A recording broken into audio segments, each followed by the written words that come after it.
Good evening, this is Tacks. I'm Zaka Jacob. The medal-winning Indian Olympic contingent returned to a hero's welcome. There were ecstatic scenes, first outside the IGI airport in Delhi, and then, of course, a grand felicitation ceremony at the Ashok Hotel. All the medal winners were felicitated there. This has been a record for India. 7 medals. Never before has India won 7 medals at an Olympic Games, and that too in 6 different disciplines, from boxing to hockey to wrestling, badminton, and of course the lone track and field medal for the first time ever, and that too a gold for Neeraj Chopra in Javelin.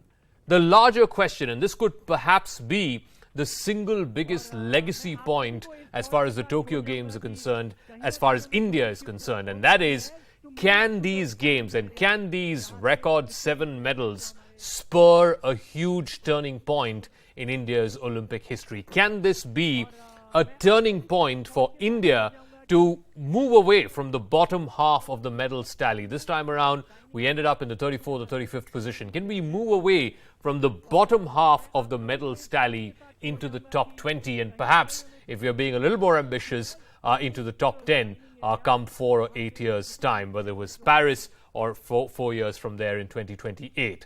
That's the larger question that we're trying to probe here on Tacks. But first, let's bring you up to speed with the images of the day.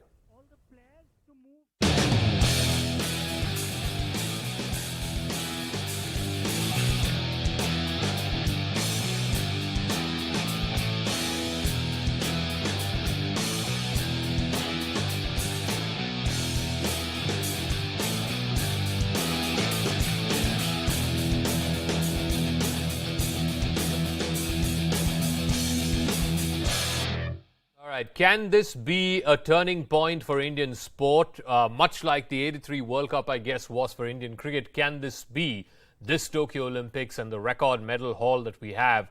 Can this be a turning point for India's Olympic sporting history? Joining me on the talking point, V. Krishnaswamy, senior sports journalist, who's been tracking India's Olympic sports for a number of years now. Vimal Kumar, senior sports journalist.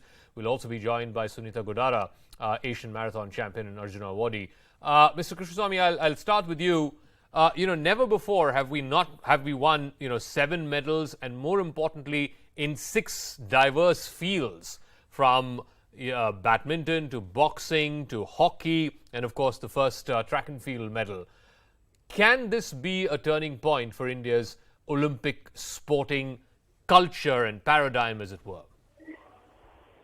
I think so. It can be a turning point for India's Olympic dreams, simply because we've had 7 medals, and there were at least quite a few others where we came, agonizingly close.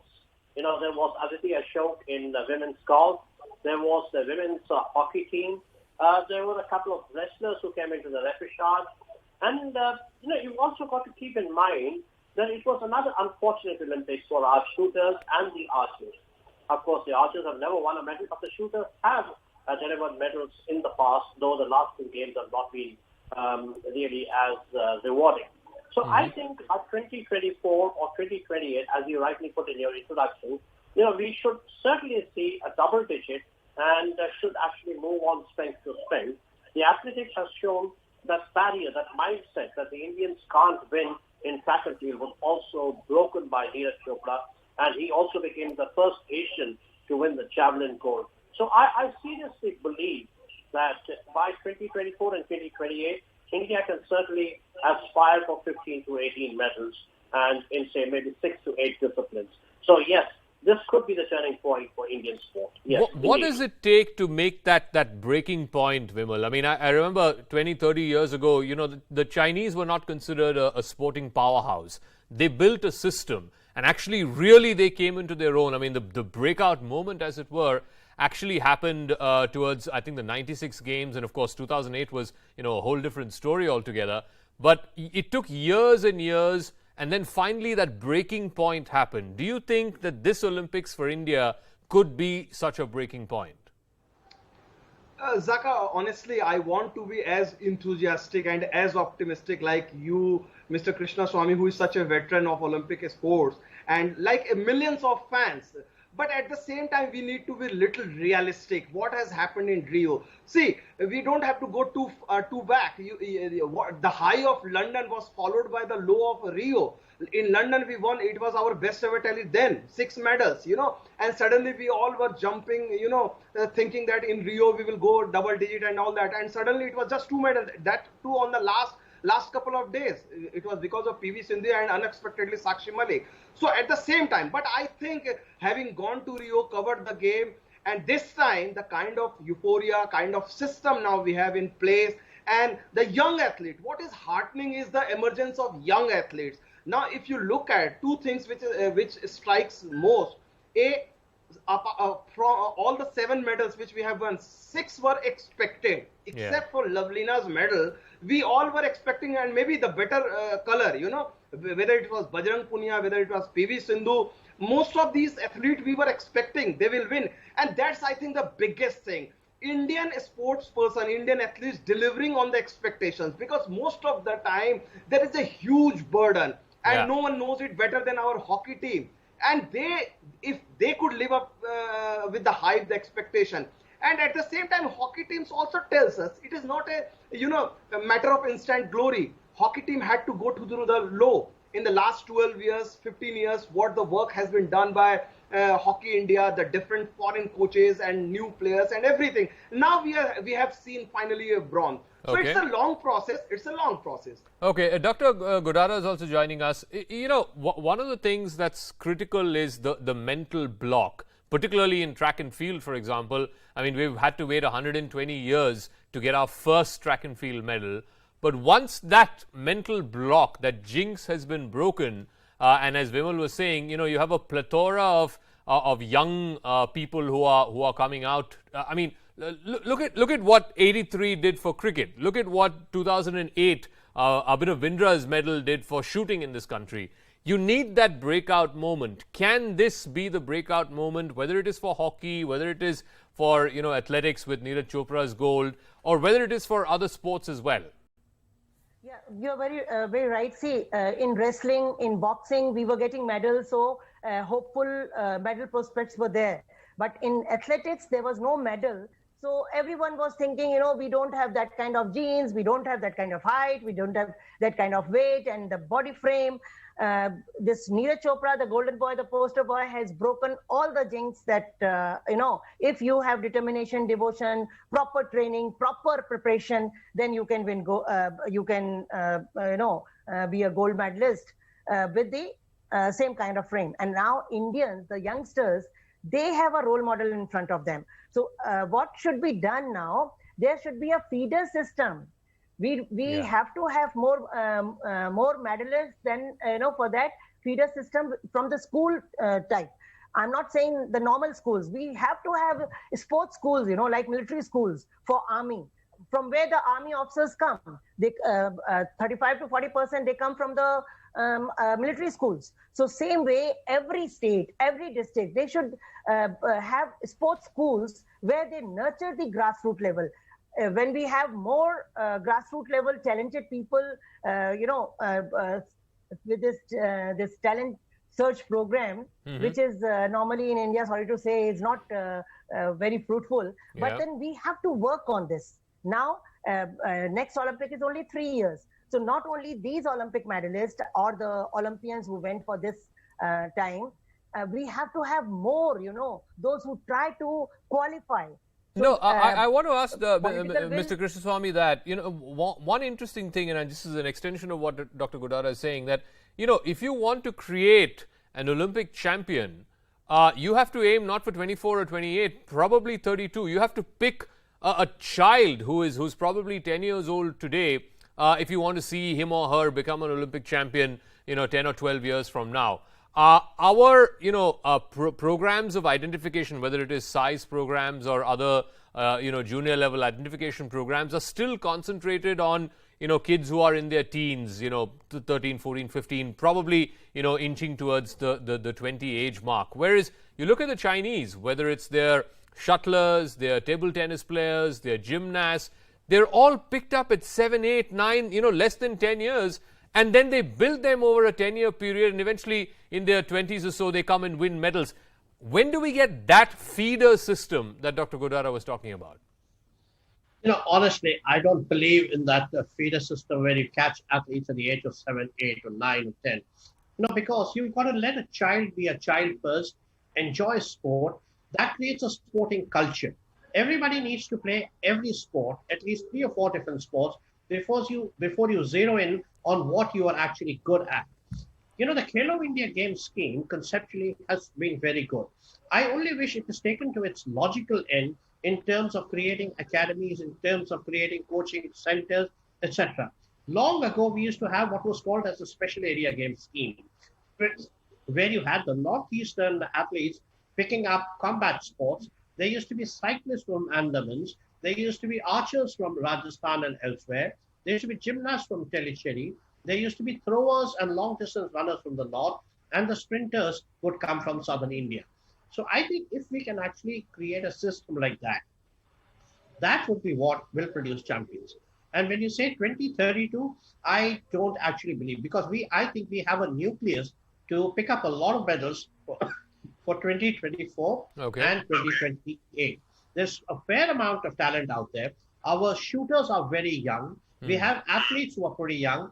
The women's hockey team and the men's hockey team has an excellent blend of youth and experience. And we have many others. For example, Neeraj Chopra is just 23. Exactly. And we know that javelin throwers actually mature around 28 and 30. And javelin throwers always have a long life. I will be very surprised if Neeraj Chopra does not win another medal in Paris. Okay, let me ask, that's an interesting point that you make. I mean, all of the medal winners, today on stage, for example, whether it was a Lavlina, Ravi Dahiya, Neeraj, of course, they're all in their sort of early 20s, Vimal. So what Mr. Krishnaswamy is saying is right. I mean, right now, we have a nucleus of players, even the hockey team, Manpreet is also in his 20s, early 20s. We have a nucleus of a set of players who can actually, and Paris is actually 3 years away, it's not even 4 years away. If you stretch it, they stand a chance of probably winning again in Paris. So that nucleus of players is very important. Definitely, and that will work, wonder for India. See, as Mr. Krishnaswamy was saying, that there are a couple of near misses. Like if luck was on our side, India's side, we could have ended with a dozen medal. It could have been easily a double-digit, medal tally for us. Unfortunately, that didn't happen.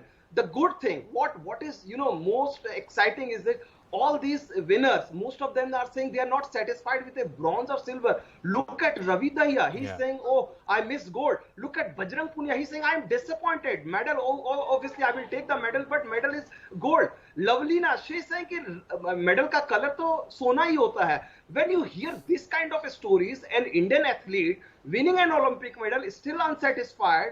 Not too many years ago, we were just happy, participating in an Olympic game. Yeah. So the mindset has changed. It is no longer. And on the last day, what Neeraj has done, I think this is remarkable. Now the hunger for gold, I think the gold will be the game changer. Look at, we are talking about, we have spoken about China. I think the ideal model is Great Britain. Look at what Britain was there. In 1996, Atlanta, they had won just 1 medal. Total, they were, I think, 12 medals. But they targeted 2012 London Olympics. They built the infrastructure, private funding came, everything was changed, and suddenly they are again the world beaters among top 5. I think Britain's model is something which India can emulate. And obviously gold, we need to focus on gold, because Zakar, if you look at the medal tally, we finished on 47. Had Neeraj not won the gold, we would have finished 66. If there was one more gold, we would have finished 33.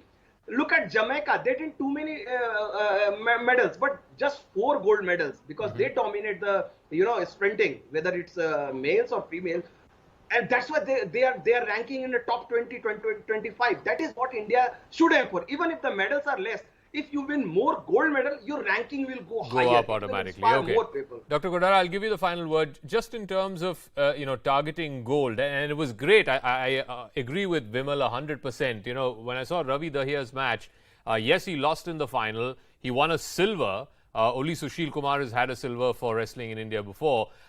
And he was so distraught. He was so upset. It's like if he had a choice, he would return the silver medal in exchange for gold. And again, whether it's Lavlina or whether it's the others, even the hockey team is very upset at have not having gone past the semi-final.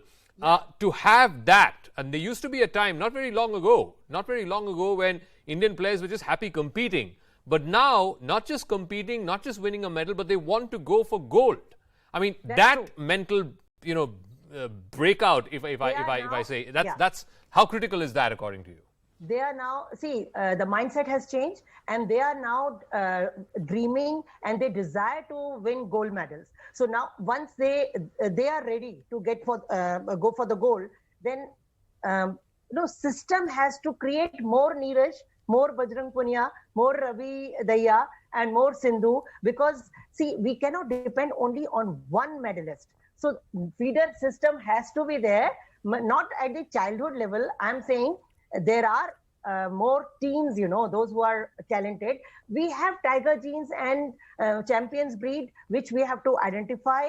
And for 3 years at least, there should be support system for more medal winners, medal prospects, TOPS scheme. Okay. So these people are now dreaming for gold. So let them support them for everything, whatever they want, international exposure and total scientific support. Because physical fitness, mental fitness, and psychological fitness, that has to go hand in hand. One thing, and I'll give Mr. Krishnaswamy the final word, 30 seconds, because, one particular factor that will stand out in the preparation for Tokyo is, many of these people were out of action. There was no competitive, sport happening. And therefore, they were training in isolation, many of them far away from the country. So to that extent, the haul that we've had this year because of the pandemic and the constraints therein, perhaps it's bigger and better than it had it been in a normal year.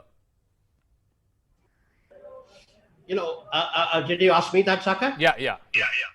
Okay, Zaka, yes, certainly, yes, the pandemic did actually make a lot of athletes, concerned about what kind of form they would be in, the psychological aspect of it, etc. But they did a pretty good job of handling the uncertainties. But what I want to say is that there's only 3 years left, and let's not keep saying that we need to do this more. I think what we've done in the past 5 years in giving adequate amount of exposure to all these athletes, whether they were archers, shooters, athletes, the hockey players, the weightlifters, everybody, they got so many exposure trips. They went all over the world. They've trained with some of the good foreign coaches, etc., and have had a lot of competition. So I think if we just continue to do this and give them this kind of exposure, we are pretty much okay being on track for Paris. And I would say that I will certainly not be surprised if we picked up 12 medals. But one final thing I want to say is, let's not keep thinking about, what position we are going to end up on the medals tally. That can come later.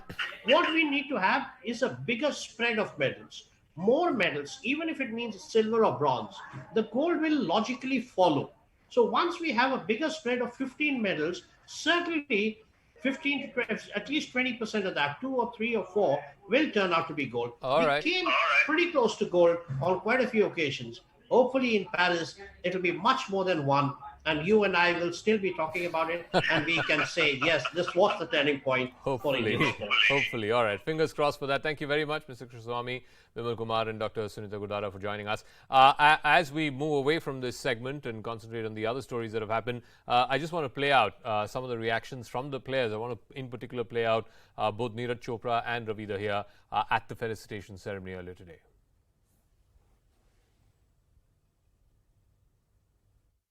मैं सबसे पहले तो ये दिखाना चाहूंगा gold medal ये मेरा नहीं पूरे इंडिया का है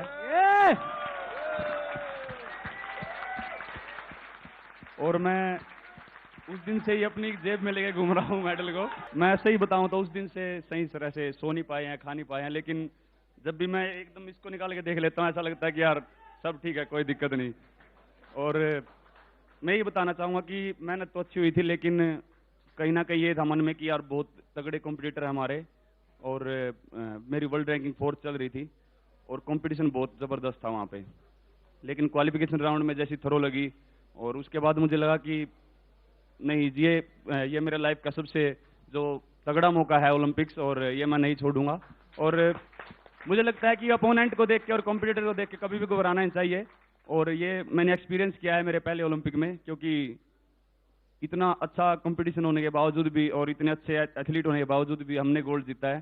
तो मुझे लगता है कि बस अपना 100% दो और किसी से घबराओ मत। रवि जी कैसा महसूस कर रहे हैं? लग रहा है भैया, बहुत खुशी का मौका है और बहुत सबका बहुत बहुत धन्यवाद। सबकी नजर आप पे है और अब आने वाले दिनों में, आने वाले वर्षों में क्या उम्मीद है? देखो जी, अभी जितनी उम्मीद कर रहे हैं हम उससे ज्यादा प्रैक्टिस करेंगे और देश का नाम रोशन करेंगे। क्या मन में चल रहा था जब आप उतरे थे और रजत पदक हासिल किया? मन में क्या चल रहा था? और गोल्ड वाला जो मुकाबला था उसमें क्या चल रहा था? देखो अच्छा था, हम ये पहले ही सोच के गए थे कि हमें देश के लिए मेडल जीतना है और गोल्ड का मुकाबला हम लूज हो गए, उसके लिए मतलब थोड़ा दुख था, पर अभी वो अभी कुछ है हम उसके बाद हम बिल्कुल। एक अंतिम सवाल करूंगा, रजत इस बार तो आप लोगों ने रिकॉर्ड टैली लाई है टोक्यो ओलंपिक में, मकसद क्या है कि आगे पेरिस की बात करें, लॉस एंजलिस की बात करें, क्या करना चाहिए कि हम लोग ज्यादा मेडल टैली जीतें? देखो जी, हम अभी हमारा सिस्टम है जो प्रधानमंत्री मोदी इतना अच्छा चीयर फॉर इंडिया चला रहे हैं, तो उससे काफी अच्छा लग रहा है और हमारा देश आगे जाएगा। 2024 में हम इससे 2 गुने कम से कम 3 गुने मेडल जीतेंगे और इससे इस तरीके से हम बहुत आगे जाएंगे और आगे एक दिन हम सबसे 1 नंबर पे आएंगे। All right, the other big story, Prime Minister Narendra Modi chaired a high-level open debate on maritime security at the United Nations Security Council. He outlined 5 principles for inclusive maritime security. He also mentioned India's vision, Sagar, for greater regional cooperation. Modi became the first Indian Prime Minister to preside over a UN Security Council open debate, and his message focused on countering maritime crime and trade security, as well as, of course, an expansionist China, without, of course, mentioning that country by name. हमारे समुद्री रास्ते international trade की lifeline है और सबसे बड़ी बात यही है कि ये समंदर हमारे प्लेनेट के भविष्य के लिए बहुत महत्वपूर्ण है, लेकिन हमारी इस साझा समुद्री धरोहर को आज कई प्रकार की चुनौतियों का सामना करना पड़ रहा है। पायरेसी और आतंकवाद के लिए समुद्री रास्तों का दुरुपयोग हो रहा है। अनेक देशों के बीच मैरीटाइम डिस्प्यूट्स हैं। क्लाइमेट चेंज तथा प्राकृतिक आपदाएं भी मैरीटाइम डोमेन से जुड़े विषय हैं। इस व्यापक संदर्भ में अपनी साझा सामुद्रिक धरोहर के संरक्षण हमें आपसी समझ और सहयोग का एक फ्रेमवर्क बनाना चाहिए। We're getting breaking news on this story. The government is now saying, in fact, CNN News 18 is learning that Prime Minister Modi chairing this debate at the UNSC marks the first time ever that there is an outcome document by the UNSC on the issue of maritime security. As per standard practice, the presidential statement has to be adopted unanimously, but this process was not smooth, with one country holding out till the very end. Let me go across to Mahar Siddiqui, our foreign editor, with more details on this. So, a pretty strong presidential statement being adopted in the end unanimously, but of course, not without its own share of negotiations.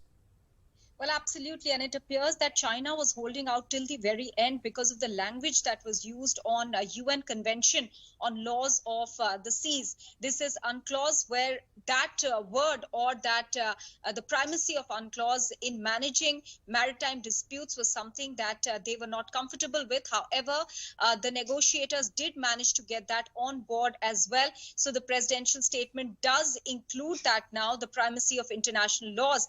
And Zaka, interestingly, we also saw China and US sparring over the issue of maritime claims in the Indo-Pacific. In fact, China hit out at the Quad as well, obliquely, without naming the Quad, saying that there are exclusive regional strategies that are being formulated in Asia-Pacific region, is what they said, in an attempt to create intensified maritime conflict, undermining the security and sovereignty of other countries. America was represented by Antony Blinken, and he in fact pointed out that the order, that is the international rules-based order that should be followed in maritime sphere, is under serious threat currently. He also said that there have been some unpleasant encounters and that all this needs to be prevented by keeping a rules-based order in mind. Okay, we'll see the outcome of this and how this may shape the debate around Indo-Pacific here of course, with the coming together of the Quad and China taking exception to that. We'll see how the story plays out. That's a wrap. Thanks very much for tuning in. I'll catch you again tomorrow night, same time.